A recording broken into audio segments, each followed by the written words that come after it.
నమస్తే, welcome to NH TV. నేను మణిశ్రీ. ఏ దేశంలో అయినా యుద్ధం చేస్తూ సైనికులు మరణిస్తే వారికి ప్రభుత్వం తరపున అంత్యక్రియలు నిర్వహిస్తారు. వారి కోసం వార్ మెమోరియల్ను ఏర్పాటు చేసి గౌరవిస్తారు. కానీ పాకిస్తాన్ బతుకు ఎలాంటిదంటే యుద్ధంలో మరణించిన సైనికులను గుర్తించడానికి ఆ దేశానికి 25 ఏళ్లు పట్టింది. ఎందుకంటే అది చేసింది యుద్ధం కాదు కాబట్టి. తన సైనికులను ఉగ్రవాద చర్యలకు ఉపయోగించుకున్నందుకు ఆ దేశానికి ఈ స్థితి దాపురించింది. అయితే అది ఎప్పుడు జరిగింది, ఎక్కడ జరిగింది చూద్దాం. అంతకంటే ముందు ప్రేక్షకులకు ఓ విజ్ఞప్తి. జాతీయవాద జర్నలిజంలో నేషనలిస్ట్ హబ్ మరో నూతన ఒరవడికి శ్రీకారం చుట్టింది. మరింత ఎక్స్క్లూజివ్ కంటెంట్ అందించేందుకు ఎన్హెచ్ ప్రైమ్ ఓటీటీ రూపంలో మీ ముందుకు వచ్చింది. nhprime.in వెబ్సైట్ ద్వారా సబ్స్క్రైబ్ చేసుకుని కేవలం రోజుకు ₹1 మాత్రమే చెల్లించి ఎంతో విలువైన కంటెంట్ను పొందండి. ఇక ఈ వీడియోను లైక్ చేసి 10 మందికి షేర్ చేయండి. కామెంట్ల ద్వారా మీ అమూల్యమైన సలహాలు, సూచనలు మాతో పంచుకోండి. నేషనలిస్ట్ హబ్ ఛానల్ను సబ్స్క్రైబ్ చేసుకుని జాతీయవాద జర్నలిజాన్ని ప్రోత్సహించండి. అలాగే ఈ వీడియో డిస్క్రిప్షన్లో ఉన్న నేషనలిస్ట్ హబ్ వాట్సాప్ ఛానల్ను ఫాలో చేసి ప్రతి అప్డేట్ని మిస్ అవ్వకుండా చూడండి. మొత్తానికి ఉగ్రవాద దేశం పాకిస్తాన్ కార్గిల్ యుద్ధంలో పాల్గొన్నది తన సైన్యమే అని బహిరంగంగా అంగీకరించింది. పాకిస్తాన్ డిఫెన్స్ డే సందర్భంగా రావిల్పిండిలో నిర్వహించిన ప్రత్యేక కార్యక్రమంలో Pak army chief general Asim Munir ప్రసంగిస్తూ కార్గిల్ యుద్ధాన్ని ప్రస్తావించారు. 1948, 1965, 1971 యుద్ధాలతో పాటు 1991 కార్గిల్ యుద్ధంలో దేశం కోసం, ఇస్లాం కోసం వేలాది మంది పాకిస్తాన్ సైనికులు ప్రాణాలిచ్చారని తెలిపారు. కార్గిల్ యుద్ధంలో తమ పాత్ర ఉందని గతంలో ఎన్నడూ పాక్ ఆర్మీ అధికారికంగా చెప్పలేదు. ఆ యుద్ధంలో ముజాహిదీన్లు, స్వాతంత్ర యోధులు పాల్గొన్నారంటూ పాక్ ఆర్మీ చెప్పుకునేది. కానీ ఆ వార్లో పోరాడింది తమ సైనికులేనని పాక్ ఆర్మీ చీఫ్ తొలిసారిగా అంగీకరించారు. అంటే ఇన్నాళ్లు కార్గిల్ యుద్ధంలో పాల్గొన్న పాకిస్తాన్ సైనికులకు దక్కాల్సిన గౌరవ లాంఛనాలు దక్కలేదు. వారిని ముజాహిద్దీన్లని చెబుతూ ఉగ్రవాదులను చేసేసింది. దీంతో పాటు భారత భూభాగాన్ని ఆక్రమించుకునేందుకు తాము ప్రయత్నించామని ఆ దేశం తొలిసారి ఒప్పుకున్నట్లయింది. ఇది భవిష్యత్తులో పాకిస్తాన్కు మరింత ఇబ్బందులు తెచ్చిపట్టే అవకాశం ఉంది. అదేంటో తెలుసుకునే ముందు కార్గిల్ వార్ ఎలా జరిగిందో ఓసారి చూద్దాం. 1999 మేలో కార్గిల్లో స్థానికంగా ఉండే పశువుల కాపర్లు పర్వత ప్రాంతంలో రోజులాగానే పశువులను మేపడానికి వెళ్లారు. అక్కడ పాకిస్తాన్ సైన్యం ఉంది. ఇది తమ భూభాగమని, అక్కడ పశువులను మేపడానికి వీల్లేదని పాక్ సైన్యం వాదించింది. దీంతో వీరు భారత ఆర్మీకి సమాచారం అందించారు. విషయం తెలుసుకున్న ఆర్మీ కొందరు జవాన్లను భారత ఆర్మీ పంపించింది. పరిస్థితిని సమీక్షించిన అధికారులు ఆ ప్రాంతంలో కొందరు చొరబాటుదారులు తిష్టవేశారనే నిర్ధారణకు వచ్చారు. అయితే అప్పటికి ఇంటెలిజెన్స్ నుంచి చొరబాటు గురించిన ఎటువంటి సంకేతాలు లేకపోవడంతో వారిని మిలిటెంట్లుగా భావించింది ఆర్మీ.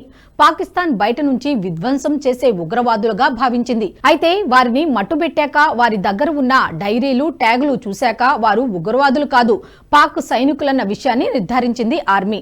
ఇదిలా ఉంటే కార్గిల్లోకి తాము చొరబడలేదంటూ పాకిస్తాన్ ఆర్మీ బుకాయించింది. అంతేకాదు, మృతి చెందిన వారు తమ ఆఫీసర్లు కాదని, అసలు తమ సైన్యానికి సంబంధించిన వారు కాదంటూ అబద్ధాన్ని బలపరిచింది. మృతి చెందిన పాక్ జవాన్లను భారత ఆర్మీ ఓ ప్రదేశంలో ఖననం చేసింది. ఇదే సమయంలో పాకిస్తాన్కు చెందిన ఫోన్ సంభాషణలు గల టేప్ బయటపడటంతో ఇక పాకిస్తాన్ చెప్పినవన్నీ అబద్ధాలే అని తేలిపోయింది. ఆనాటి Pak army chief Parvez general Musharraf మరో ఉన్నతాధికారి మధ్య జరిగిన సంభాషణలు ఈ ఫోన్ రికార్డింగ్ లో బయటపడ్డాయి. ఈ సంభాషణలను భారత నిఘా విభాగం రీసెర్చ్ అండ్ అనాలిసిస్ వింగ్ పసిగట్టి బయటపెట్టింది. అందులో ముషారఫ్ మరో సీనియర్ అధికారి కార్గిల్ యుద్ధం పై మాట్లాడటం స్పష్టంగా వినిపించింది. దీంతో కార్గిల్లో కుట్ర చేసేందుకు పాక్ పన్నాగం పన్నిందని బట్టబయలైంది. సమాచారం అందిందే తడవుగా భారత ఆర్మీ పాక్ సైన్యం ఆక్రమించుకున్న పర్వత ప్రాంతాలను తిరిగి కైవసం చేసుకునేందుకు బలగాలను పంపింది. తమ వెంట బోఫోర్స్ గన్స్ తీసుకువెళ్లారు. దీంతో పాకిస్తాన్ కూడా ఎదురుదాడికి దిగింది. కార్గిల్ యుద్ధం ప్రారంభమైంది. ఈ యుద్ధంలో టోలింగ్ పర్వత ప్రాంతం ముందుగా దక్కించుకోవడంతో భారత విజయంలో తొలి అడుగు పడింది.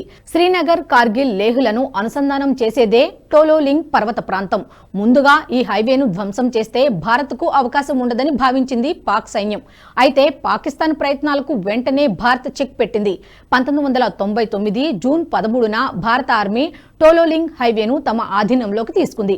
ముందుగా ఆర్మీతోనే యుద్ధం ప్రారంభమైనప్పటికీ ఆ తర్వాత ఇండియన్ ఎయిర్ ఫోర్స్, భారత నేవీలు కూడా రంగంలోకి దిగాయి. ఇండియన్ ఎయిర్ ఫోర్స్ శత్రువులు ఉన్న ప్రదేశంలో విమానం నుంచి బాంబులను కిందకు విసిరింది. అయితే అది భారత గగనతలం నుంచే జారవిడిచింది.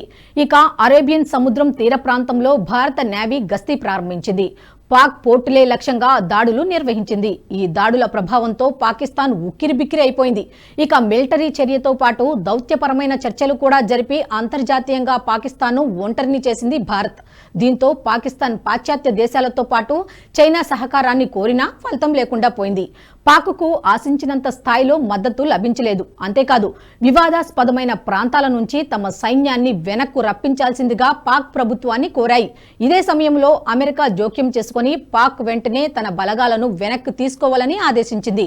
అదే నెలలో నాటి అమెరికా అధ్యక్షులు బిల్ క్లింటన్ ని కలిసేందుకు నవాజ్ షరీఫ్ అమెరికాకు వెళ్లారు. అదే సమయంలో పాక్ బలగాలను వెనక్కు పంపిస్తామని చెబుతూ తయారు చేసిన డాక్యుమెంట్ పై నవాజ్ షరీఫ్ సంతకం చేయాల్సిందిగా బిల్ క్లింటన్ ఆదేశించారు. దీంతో నవాజ్ షరీఫ్ సంతకం చేయక తప్పలేదు. ఆ తర్వాత కొన్ని రోజులకు కార్గిల్ యుద్ధం కొనసాగింది.